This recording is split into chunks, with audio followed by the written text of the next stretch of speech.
One of the founding stones of COMESA, Erastus Mwenche.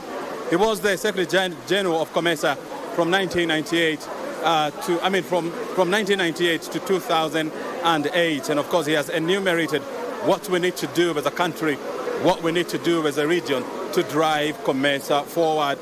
He's talking about digitization as well as digitalization. And of course, coming together as countries. I mean, he has put it. There's a lot of compartmentalization within COMESA whereby countries still operate as individual entities. And so the question is, how do you deepen integration? How do you make all the 21 member states to feel that they are members of COMESA? And that is a conversation that is going to take place here. Remember, we are coming to you live here from the Kenyatta International Convention Center. This is the venue for the 24th Head of State and Government Summit. It's taking place here in Kenya. And guess who is joining me now is the PS, or Principal Secretary, in the State Department for Broadcasting. He's also going to give us his idea and, of course, how the department is going to back the president in his digitization as well as digitalization agenda of trade within the bloc. Thank you very much indeed, PS, for joining us here. I first of all want to hear from you. Kenya is assuming the leadership of COMESA. President William Ruto has officially become the chairperson of COMESA Authority. If you were to advise him on how to drive the growth of COMESA, what would you tell him? So, thank you very much. I think privileged to host the COMESA Summit this round.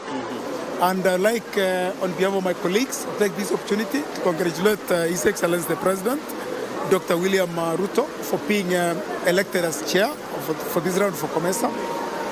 COMESA is very important for Kenya because, in fact, COMESA is a common market for the East, Central and Southern Africa markets, which in fact collectively brings one of the largest collection of countries into a common market. Yeah.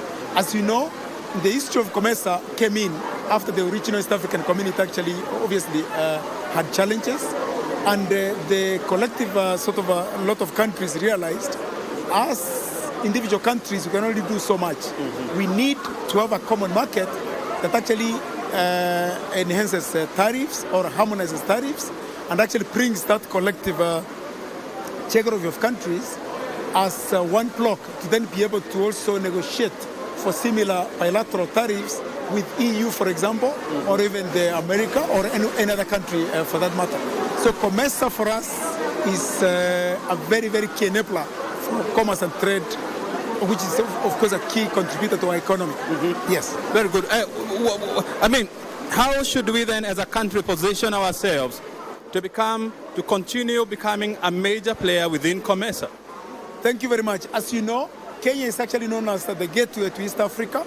So geographically, we are actually placed at the tip end of East Africa, meaning that we really are the gateway to all these other landlocked countries in the rest of East and Central Africa.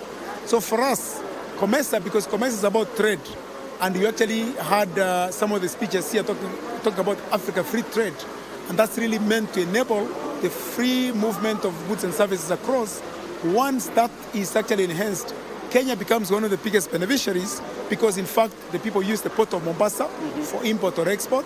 The people use our roads and rail, SGR, to actually move the goods and services across through Kenya to the other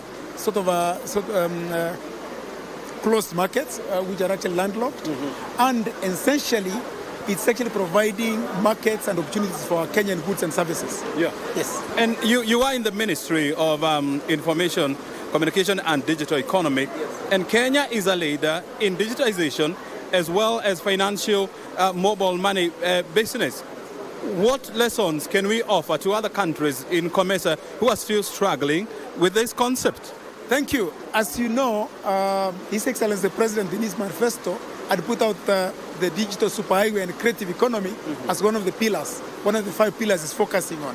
Essentially, the government is actually trying to digitize the entire country, not just a section of the country or not just the upper side of the country. With that program, there's a commitment to take 100,000 cable across the country, which is actually well in progress. And at the moment, we are actually using the Kenya Power and Lighting So way leaves and so wherever the Kenya Power lighting services are, that cable is actually using those lines. Yeah. Secondly, in every ward, and you know a ward is the lowest point of representation for our elected leaders, we'll actually have a digital hub. So we'll actually have 1,450 digital hubs across the country in every electoral ward in the country.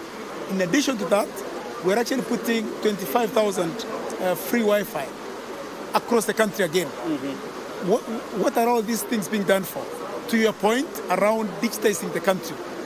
Because the world is actually going digital. Now everything is shifted from analog, from the old brick and mortar way to digital. The country is actually leading the rest of the continent in actually digitizing. We're actually getting many delegations from across Africa. As if I can name a few countries, we've had people coming from Zambia, Malawi, even as far as a couple of other countries coming to Kenya to actually understand. Yes, to understand, for example, our Duma Center model, where, as you know, Duma Center is a digital point where people go in and get one point of service. They're also coming to understand our digitizing model, where we're actually using, obviously, our internally generated resources and the capability to extend digital services across the country. So in essence, Kenya has always been leading. As we say, Kenya leads and others follow. Kenya is once again leading in actually closing the digital divide, and the rest of the continent is actually learning from us. And I'm sure the ministry will continue to lead the way in driving digitalization as well as digitization in Kenya and in COMESA as well. Indeed, and if I may add one point, e-citizen, which is actually afforded about 22,000 government services on digital platforms, is actually become a hallmark, almost one that we can write a thesis on. And so many countries want to actually learn about how the e-citizen model is working, how we can actually have all these government services digitized or electronically accessible, and in the process we're actually having an e-government platform. Very well. Yeah, again, many countries actually wanting to learn, and we think strategically that in fact it is really a good position for us to be able to export our IP and actually even monetize it with all our engineers, all our sort of tech-savvy youth that are actually looking for opportunities. They can actually go and extend these services across the continent. Very good. Yeah. Bona PS, we are going to create another opportunity for us to discuss this more, and then we are going to have an inward-looking kind of a conversation with you, not in the very soon. Thank you. Your time is highly appreciated. Thank you very much. Enjoy your time. Thank you. Very good. That is PS for broadcasting joining us here. I mean, remember, Kenya is banking on digitization as well as digitalization to drive trade in COMESA. Wairimo Jenga, my colleague, is here. She's joining me. She has something more to say as I take a break.